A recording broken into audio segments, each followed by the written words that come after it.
Welcome to Onsite. In this video, we'll discuss about material management. For that, go to the project and open Material tab. Here, the site team can raise a new material request. For that, click the Request button. Add material. Select the material. Next, enter the quantity required and save it. Once the request is raised, you can track it in the request bucket.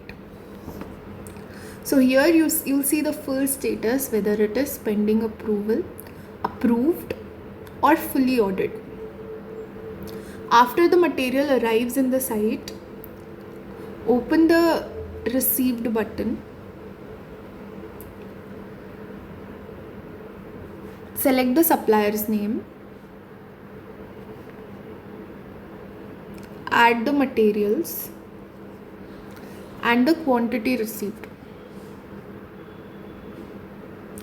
You can also add challan number, vehicle number, and you can attach notes as well.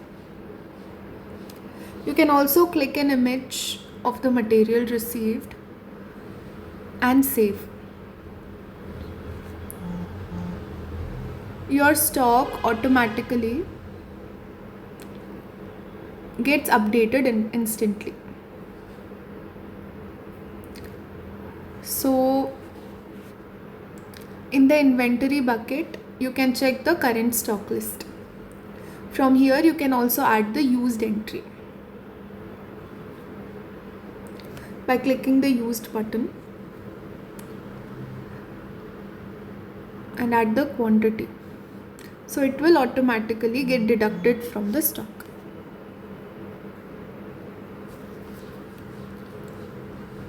Okay, so if you want to record the purchase details, click this add button, select the purchased icon. Here you can select the supplier's name. You can see the received items are getting reflected. Select the items. Next, here you can add the unit rate.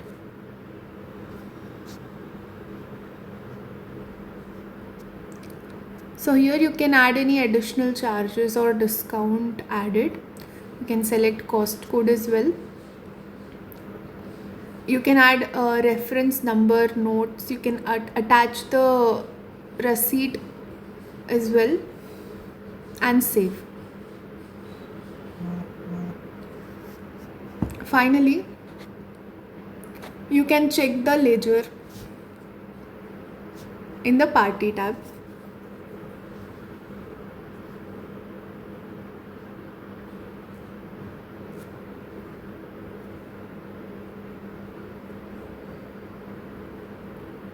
And you can settle it. And that's how you can manage the full material flow inside the project module. Thank you.